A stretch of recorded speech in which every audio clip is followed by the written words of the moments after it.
Una vez más, este es su programa Las Verdades Como Son, presentado por Iglesia de Cristo Ven Señor Jesús. Bienvenido al programa y Gaby, bienvenida una vez más al programa. Gracias, pastor. Ayer tuvimos un programa bastante interesante con respecto a los diferentes tipos de evangelio, cómo lamentablemente se ha ido transgiversando, ¿verdad? Muchas de estas cosas que la Biblia dice que debemos nosotros de seguir y no cambiarlas. Entonces, pues hoy, continuando con ese tema, pastor, vamos a leer Judas en el capítulo 1,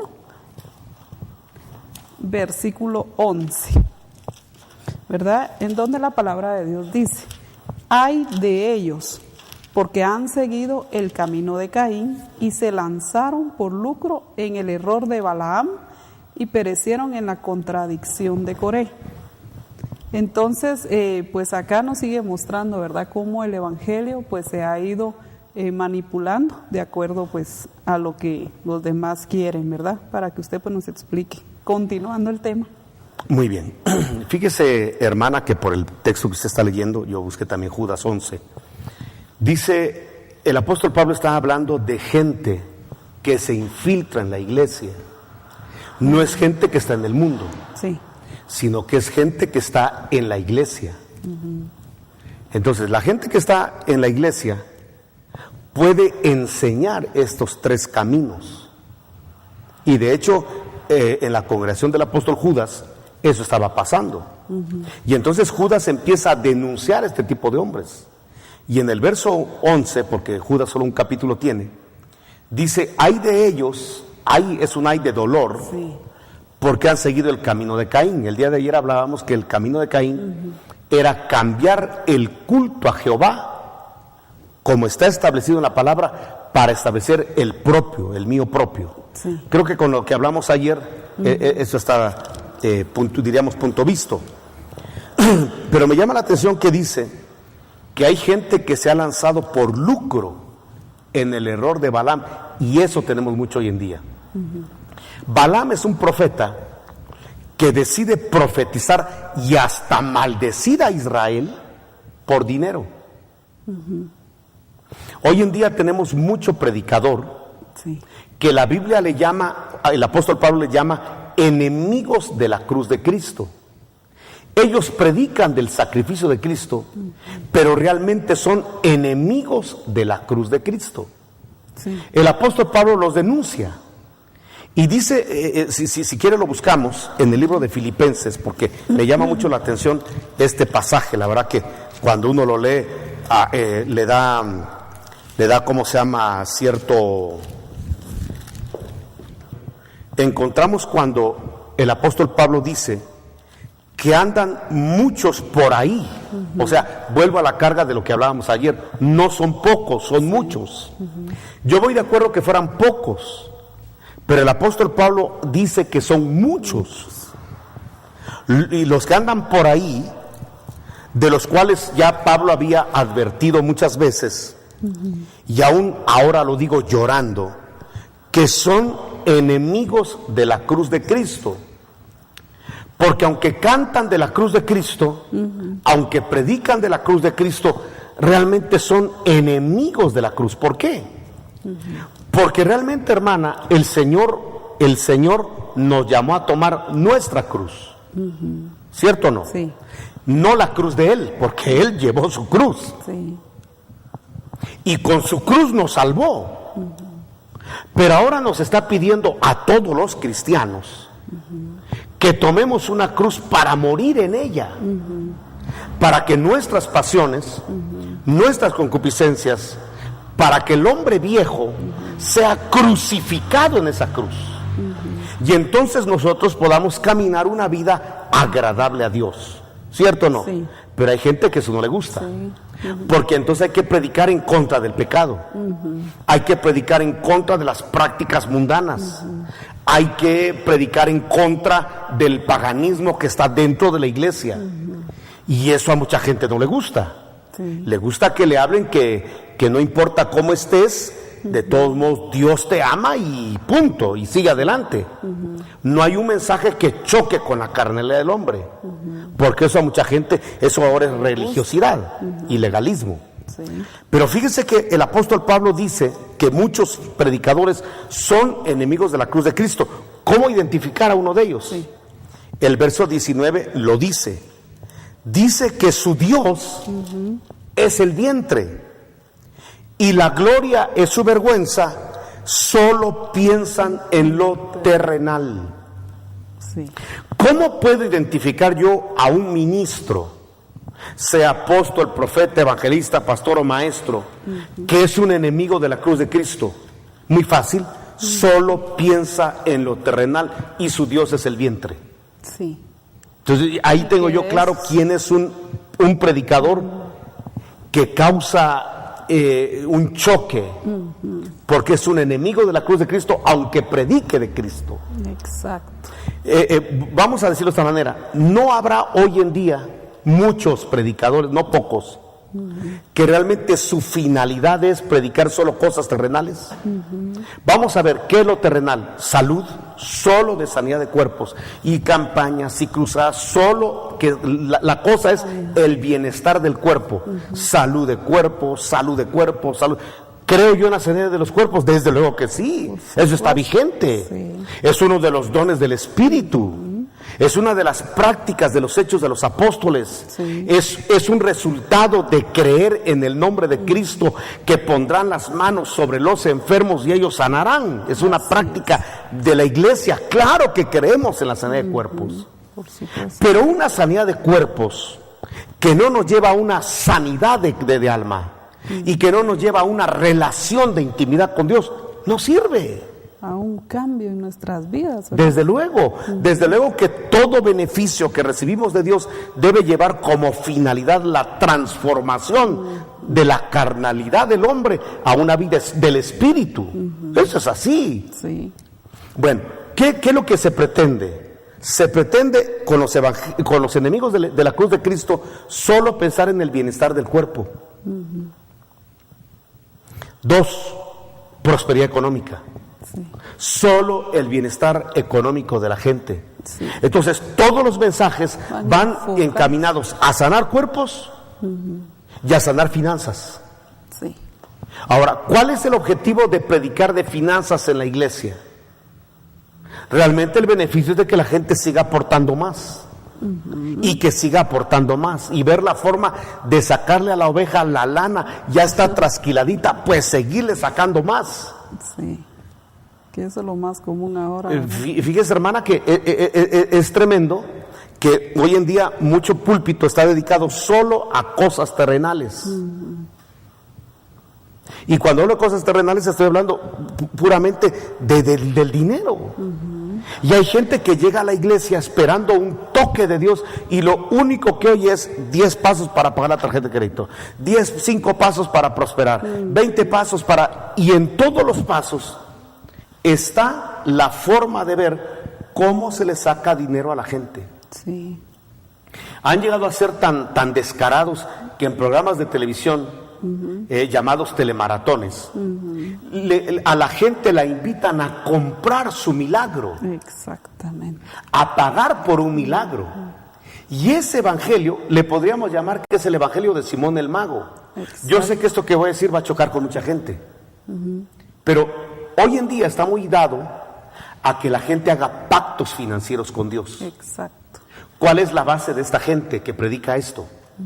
Que Dios es un Dios de pactos. Y eso es cierto. En eso no mienten. Sí. Dios, no los hombres, Dios es un Dios de pactos. Pero en la Biblia, Dios no hace pactos con cada uno de los hombres, sino que Dios hace pactos universales. Por ejemplo, hizo un pacto con Adán, hizo un pacto con Noé. Pero ese pacto es un pacto universal, no es un pacto privado, no es un documento privado. Hizo un pacto con Moisés, hizo un pacto con David, hizo un pacto con Israel. O sea, en la Biblia han habido 7 pactos que Dios ha hecho con el hombre. Y el último pacto, porque no va a haber otro pacto, es el pacto que Dios hizo en la sangre de Jesucristo. Y que cuando el Señor tomó la copa, institucionalizó el nuevo pacto en la sangre de Cristo. Entonces, aquí hay que tener claro que ya no hay otro pacto más que Dios haga. Dios no está haciendo hoy un pacto con el hombre. No, lo hizo hace 2000 años en el pacto de la sangre de Cristo. Entonces, yo no puedo venir a decir, voy a hacer un pacto privado hoy con Dios. Eso no existe. Dios no hace eso. Sí, es importante mencionar que es Dios el que hizo los pactos. Exactamente, con los hombres. no el hombre con Dios. El hombre con Dios. Es Dios con el hombre. Sí. 1, 2, solo 7 han habido. Y ahorita estamos en el 7º pacto. Y no habrá otro pacto, porque si hubiera otro pacto, hablamos de que habría otro pacto mejor que la sangre de Cristo. Sería una blasfemia contra la sangre de Cristo. Por esto este es el 7º pacto y último pacto que Dios hace con los hombres y con todas las criaturas del universo. No habrá otro pacto más. Este es el nuevo pacto y último pacto. Dios no hará otro pacto. ¿Por qué? Porque no hay otro pacto mejor. Este pacto en la sangre de Cristo es mejor que el que hizo Dios con David, mejor que el que hizo con Moisés, mejor que el que hizo con Adán, mejor que el que hizo con Noé. Por eso este pacto es eterno, es un pacto eterno y no tendrá fin este pacto. Lo hermoso de este pacto, hermana Gaby, amigos televidentes, es que en este pacto está comprado y pagada la sanidad del cuerpo del hombre. Está pagada la sanidad de las almas de los hombres. Está pagada la salvación de los hombres. En este pacto se pagó todos los beneficios para el hombre. Están pagados. ¿Para qué? Para que usted ya no ponga un centavo más. Exacto. Por eso el Señor gritó en la cruz del Calvario, consumado es. Es decir, que si ya está consumado, no hay que agregarle nada al sacrificio de Jesucristo. Porque si hay que agregarle algo al sacrificio de Cristo, entonces está incompleto. Exacto. Entonces tiene un defecto. Pero todos sabemos, y esa es nuestra fe, que el sacrificio de Cristo Jesús, el Cordero de Dios, es el sacrificio perfecto y el que complació el corazón del Padre. Así es. Y lo lindo de este sacrificio, repito, es de que en este sacrificio se pagó todo, consumado es. Si usted necesita sanidad, hermana Gaby, no tiene que dar una ofrenda especial a nadie, ni a una empresa de televisión cristiana, ni a un hombre. ¿Por qué? Porque Jesús ya lo pagó todo, lo pagó todo. Si esto es lo hermoso de alabar y de bendecir al Señor Jesucristo, porque lo pagó todo. No sé si me estoy dando a entender. Mire, hubo un hombre, Simón el Mago, que quiso hacer un pacto. Este es el creador de los pactos. O sea, esto no fue enlace, no fue un hombre, pues no, el creador de los pactos. Eso está en Hechos 8. No viene de Colombia, viene de Hechos 8, capítulo 8. Sí. Simón el Mago se convierte, es un convertido, lo bautizaron, es un bautizado, pero él no suelta las prácticas paganas. Sí. Y así hay mucha gente hoy que ya se convirtió, que ya se bautizó, pero no suelta las prácticas paganas. Sí. Y entonces cuando ve Simón el Mago que por la imposición de manos de Juan, la imposición de manos de Felipe, la imposición de manos de Pedro, la gente recibe el don de lenguas y el bautismo con el Espíritu Santo, entonces se le ocurre que esto es un negocio. Como a mucha gente se le ha ocurrido que el Evangelio es un negocio. Exacto. Y todo el que crea que el Evangelio es un negocio es discípulo de Simón el Mago. Entonces dice que Simón el Mago les dijo, bueno, aquí hay dinero, les sacó un paquetote de dinero. Denme a mí la virtud de ponerle las manos a la gente y yo les doy X cantidad de dinero. ¿Qué es lo que quiere? Comprar un don, comprar un talento para beneficiarse de él. Exacto. Pero ¿no es acaso lo que se enseña hoy en día en muchos lugares? Ponga en el sobre el deseo que usted quiera. Quiere un viaje, quiere la conversión de una persona, quiere la sanidad de algo. Ponga su petición en el sobre o mándelo por su email y haga el depósito a la cuenta bancaria y lo va a recibir. Perdón, y encima de todo, depende de la cantidad, el tipo de milagro que pueden recibir, porque no es de que ya tiene tarifa, no es que... O sea, si es una gripe, tiene una tarifa, ya si es un cáncer, tiene otra tarifa más alta. Exacto. Caray, bueno, son cosas nuevas para mí, mire, hermana, son enemigos de la cruz de Cristo. Sin duda. Su Dios es el dinero, su Dios es el vientre, no es Jesucristo su Señor. Entonces Simón el mago quiere con dinero comprar el don. Entonces, ¿qué le dijo Pedro a Simón el mago? Hechos 8. Tu dinero perezca contigo, porque has querido comprar con dinero el regalo de Dios. Usted no puede comprar un regalo. Si yo le digo, hermana Gaby, le regalo mi celular, usted sería muy absurdo que me dijera, ¿y cuánto le debo?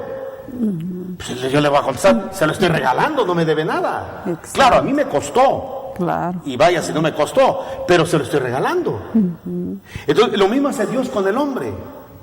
El hombre dice, yo voy a pagar tu sanidad, voy a pagar tu salvación, voy a pagar tu vida eterna, voy a pagar el perdón de tus pecados, voy a pagar la sanidad de tu alma, voy a pagar. Y ahora te lo regalo. Sí. Pero Simón el mago quiere vender lo que Dios está regalando. Es como que yo le dijera a uno de nuestros camarógrafos, al switcher aquí, hermano, mira, regálale esto a Gaby, por favor, regálaselo. Exacto. Y viene uno de ellos y le dice, hermana Gaby, el hermano Nando dice que se lo quiere dar, pero quiere 6,000 quetzales. No es Dios el culpable, sino los hombres que están vendiendo el regalo de Dios. Sí. Y hay que denunciarlo porque son evangelios falsos. Sí. Gálatas capítulo 1, sean malditos, sean anatemas los que predican esto. Y no porque yo los maldiga. Pablo dijo que si alguno predica un evangelio diferente, sea anatema, sea maldito. Esta gente es maldita y un día recibirá el pago de su maldición. Así es. Porque están queriendo vender el regalo de Dios. Lo quieren vender. En vez de darlo gratuitamente, como dijo el apóstol Pablo, de gracia habéis recibido, dad de gracia. Jesucristo lo dijo, dad de gracia lo que de gracia habéis recibido. O sea, no se debe cobrar ni un solo centavo por la sanidad. Usted no tiene que pagar nada por su sanidad, por mucho menos por su salvación, o por el perdón de pecados, o por el rompimiento de un área de pecado. ¿Va a dejar de tomar si usted da una ofrenda especial? No, solo crea en el poder del Señor Jesucristo, llénese del Espíritu Santo, las cadenas se pudren, los yugos se rompen a causa de la unción. No hay necesidad de pagar ni un centavo, es buscar a Dios con todo el corazón, volvernos a Él, y gratuitamente, porque Él lo pagó en la cruz del Calvario, recibiremos los beneficios de la gracia, de la misericordia de Dios. No hay que pagar nada. Pero Simón el mago quiere comprar con dinero lo que Dios ya regaló. ¿Y en cuántos lugares no se está vendiendo la sanidad, la conversión, los viajes, los beneficios, los carros? Sí. Ponga una ofrenda de X cantidad y Dios le va a dar unción y Dios le va a dar ministerio. Los ministerios son predestinados. Dios no cobra para dar un pastorado, Dios no cobra para volverte apóstol, Dios no cobra para volverte un evangelista, Dios no cobra para salvarte. Dios no quiere ofrendas ni pactos, no quiere eso. Él ya hizo un pacto en la sangre de Cristo para salvarte, para levantarte como ministro, para la salvación de tu familia, para la conversión y perdón de pecados de tu alma. Dios ya lo pagó todo. Por eso Jesús gritó, consumado es. El mensaje del evangelio se debe predicar gratuitamente y debe recibirse gratuitamente. Así es. Con eso que usted está diciendo, pastor, pues que les quede una revelación quizá a muchos de los televidentes que están haciendo esto, que están comprando su milagro, y también decirles, pastor, de que esto no es exclusividad ni de pastores, ni de apóstoles, ni de profetas. Cualquiera que se acerque y tenga relación con Dios, que tenga Jesús en su corazón, tiene acceso a tener la unción de Dios y a tener todo lo que la palabra de Dios nos está entregando a nosotros, este regalo, ¿verdad? Sanidad. Y administrar la sanidad no es exclusivo. Fíjese que Jesús fue muy claro. Todo el que cree en mi nombre. Sí. Yo sé que usted cree en el nombre de Jesús. Así es. Yo creo en el nombre de Jesús. Dice, en mi nombre pondrán las manos sobre los enfermos y sanarán. Eso no es exclusivo para apóstoles. Exactamente. O sea, yo puedo poner las manos sobre un enfermo y Dios en su misericordia utilizarme como un canal de bendición y que el enfermo sane. Eso puede ser así, pero no está sucediendo porque yo sea un ministro. Exacto. Está sucediendo porque creo en el nombre de Jesucristo. Así es. Entonces, si usted cree en el nombre de Jesucristo, puede ser un instrumento en las manos de Dios para sanar en ese nombre poderoso a algún enfermo. Así es. ¿Me explico? Sí. O sea, esto dejémoslo claro. Dios no está respaldando al ministerio, Exactamente. está respaldando su nombre. Exactamente. Porque Dios no quiere glorificar a hombres, Dios quiere glorificar su nombre. Por eso cuando Pedro y Juan levantaron al paralítico del templo que estaba en la puerta de la Hermosa, en Hechos de los Apóstoles, capítulo 3, dice que Pedro y Juan le dijeron: no tenemos oro ni plata, pero lo que tenemos te vamos a dar. Correcto. En el nombre de Jesucristo, levántate y anda. Y el hombre recuperó la motricidad. Sí. El hombre entró saltando al templo, alabando al Señor al templo. Entró feliz de haber recibido una sanidad. Sí. Pero la gente reconocía que él era el limosnero del templo de la Hermosa. Exactamente. Entonces la gente le empezó a preguntar: ¿y cómo es que recibiste la sanidad? Sí. Y entonces él contesta, ahí está, pregúntenle a Pedro y Juan, son los responsables. Entonces la gente dice, si quieren lo buscamos, en Hechos de los Apóstoles, capítulo número 3, está la sanidad de ese cojo. Y lo más interesante de esto es que dice el capítulo 3, verso 10 de Hechos de los Apóstoles, Sí. que reconocían que era el que se sentaba a pedir limosna a la puerta del templo, Sí. la Hermosa. Se llenaron de asombro la gente y de espanto por lo que había sucedido. Entonces él tenía agarrado a Pedro y tenía agarrado a Juan. Sí. Entonces el pueblo atónito Lo concurrió a Pedro y a Juan al pórtico que se llama de Salomón. Entonces, viendo Pedro que la gente los está viendo a ellos, viendo que la gente está asustada, viendo el poder que salió de Pedro y de Juan, un poder para sanar a un paralítico, entonces dice que Pedro levantó la voz y le dijo: varones israelitas, ¿por qué os maravilláis de esto? O sea, hermana Gaby y televidentes, uno no debería de asombrarse de los milagros, debería ser algo común en nosotros. Exacto. Hoy en día la gente se maravilla de ver un milagro porque es anormal ver un milagro. Pero para Pedro y Juan era lo normal porque ellos estaban viendo milagros todos los días con Jesús. Así es. Entonces, vamos a decirlo de esta manera: el evangelio normal es el evangelio donde el poder de Jesús se manifiesta en los enfermos, se manifiesta en los hombres, se manifiesta en la conversión, en la salvación, en la sanidad de las almas. Hermana, eso es lo común. Sí.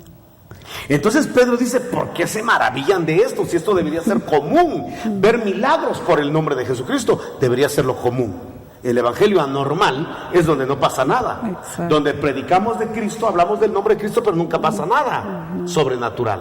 El evangelio normal es donde se miran las maravillas todo el tiempo. Entonces Pedro dice: ¿por qué se maravillan de esto? Número 2, ¿por qué ponéis los ojos en nosotros como si por nuestro poder o piedad hubiésemos hecho andar a este? Ojo, hermana, a estas palabras, porque es lo que hoy se está viviendo. Exacto. Hoy mucha gente, cuando mira que un predicador es un instrumento de Dios para sanar, pone la mirada en el hombre. Y entonces la gente dice: de plano porque ora, Sí. de plano porque ayuna, Lo pone en de otro plano porque nivel. es un hombre que tiene un contacto con Dios en las montañas, es que se está moviendo el poder de Dios. Entonces Pablo aclara que no pongan la mirada en nosotros como que si nosotros por nuestro propio poder intrínseco sanamos al enfermo. Quitémonos de la mente que los hombres tenemos poderes intrínsecos. Exacto. El único que tiene poder intrínseco es el nombre de Jesucristo, ante cuyo nombre se hacen señales y maravillas, pero no los hombres. Aquí está claro en Hechos 3:12. Sí. O si por nuestra piedad es que hubiera sanado. O sea que la gente sana no porque el predicador sea bueno. piadoso o sea bueno, Sí. no porque el hermano que puso las manos y sanó, el hermano es bueno, ese es piadoso. Sea No, perfecto, aquí ¿verdad? claro dice: no es por nuestra piedad que sanó el enfermo. Entonces la pregunta es: ¿y entonces por qué sanó? El verso 13 lo dice: el Dios de Abraham, de Isaac y de Jacob, el Dios nuestro, el Dios de nuestros padres, ha glorificado a su Hijo Jesús, a quien vosotros entregasteis, negasteis delante de Pilato. Verso 14, negasteis al santo, al justo, pediste a un homicida, a Barrabás, Sí. matasteis al autor de la vida. Pero aquí viene lo extraordinario. Pero Dios resucitó a Jesús de los muertos y nosotros somos testigos. 16. Y Por la fe en su nombre. Aquí está la razón por la cual la gente es sana. Exacto. Por la cual hay sobrenaturalidad en la iglesia. No es por la piedad de los hombres. No es porque haya un poder intrínseco en los hombres. sí. Sino por la fe en el nombre a este que vosotros veis y conocéis, le ha confirmado su nombre, y la fe que es por él ha dado a este esta completa sanidad en presencia de todos vosotros. Entonces Amén. el del crédito es el que resucitó de los muertos, el de la alabanza, el de la gloria, el de la admiración es el que resucitó de los muertos, que se llama Jesucristo, y es en el poder del nombre de Jesucristo que señales, maravillas, milagros, prodigios se mueven en medio de nosotros, porque Dios está glorificando a Jesucristo, a quien levantó de entre los muertos. Y es en su nombre que se hacen las maravillas. Entonces, por favor, no podemos pagar por milagros, porque no es por el poder de los hombres. No le podemos pagar a una cadena de televisión, porque no es el poder que mueven ellos. No es porque se han invitado a los apóstoles y profetas. No, no es por los hombres, no es por la piedad de los hombres. Es porque Dios está glorificando. ¿Qué es lo que está haciendo el Espíritu Santo? Está anunciándole a esta generación que Jesús resucitó, que Jesús está vivo, y por eso se hacen las señales, los milagros, los prodigios y las maravillas. No cambiemos el Evangelio. Así es. Sí, así como usted dice, porque es la fe. Igual puede hacer un milagro el apóstol ministro más alto, ¿verdad?, en el rango ministerial, como cualquier otro miembro de la iglesia. Esto no es solo para uno, es para quien tiene fe, es para quien se dice a sí mismo puede ser un milagro. No necesitamos siquiera que alguien más nos haga el milagro, sino nosotros, si tenemos fe, podemos alcanzar el milagro, ¿verdad? Porque ahí no lo dejaron. ¿Y sabe qué es el problema, hermana Gaby? Ya para terminar, porque el tiempo se nos ha ido. Sí. Que por eso, por estos comerciantes del Evangelio, los verdaderos ministros están siendo vituperados. Exacto. Número 2, el Evangelio es blasfemado. Exactamente. Ya la gente no quiere ir a las iglesias porque ya no creen. ven precisamente este comercio espurio que se da en las iglesias. Claro, no en todas. No en pero hay que decir esto para terminar, porque el tiempo se nos fue. Dice el apóstol Pedro, dice que dice esto, en los postreros días, o sea, hay una alerta del tiempo final. Voy a leer primera de Pedro. Dice el apóstol Pedro en su segunda carta, en el capítulo 2, que hubo falsos profetas en el pueblo de Israel, y también habrá falsos profetas dentro del pueblo de Dios. Es decir, que estos no vienen de afuera, nacen dentro del cuerpo de Cristo. Surgen estos falsos profetas. Y dice algo, dice el verso 3, que por avaricia, la avaricia es el amor al dinero, amor a las ganancias. Dice que harán mercadería de vosotros, o sea que van a hacer una mercadería de sus ovejas. Sí. Los van a sacar a vender paches, a vender churrasquitos para agenciarse de fondos. Les van a pedir de una manera muy deleznable los diezmos y las ofrendas. Van a ver a las ovejas como que son mercadería. Exacto. No sé si me es estoy lo que entender, se está hermano, haciendo, ¿verdad? pero ya está escrito. Y ese es un falso evangelio que obviamente no es el evangelio de Cristo. Entonces, cuando una persona mire esto, no vitupere el evangelio de Cristo. Ese no es el evangelio de Cristo. Hay hombres que lo han tergiversado. Cuando vea gente deleznable, gente espuria, que pide dinero de esa manera comercial y que quiere vender los regalos de Dios, por favor, no vitupere a los verdaderos ministros. Exacto. Una cosa es este tipo de gente, que son muchos, como dice la Escritura, y cada vez serán más. Sí. Pero no porque hayan falsos vamos a negar los verdaderos. Exacto. No por eso vamos a desacreditar el verdadero Evangelio de Cristo. Hermana Gaby, gracias por estar conmigo en esta oportunidad. Amigos televidentes, gracias por sintonizarnos. Este es su programa, Las Verdades como Son, presentado por Iglesia de Cristo Vencedor Jesús. Todos estos temas que usted está viendo son temas sugeridos, no salen de nosotros. Nos hacen las preguntas por diferentes medios, usted puede hacerlas también. Ahí están nuestros correos, los medios electrónicos por los cuales usted puede comunicarse con nosotros. Si usted quiere venir al programa para hacer conmigo el programa, puede venir a hacer las preguntas que usted desee y con mucho gusto vamos a tratar de contestarlas a la luz de la palabra. Está escrito: en tu luz veremos la luz. Gracias por estar con nosotros. Dios les bendiga.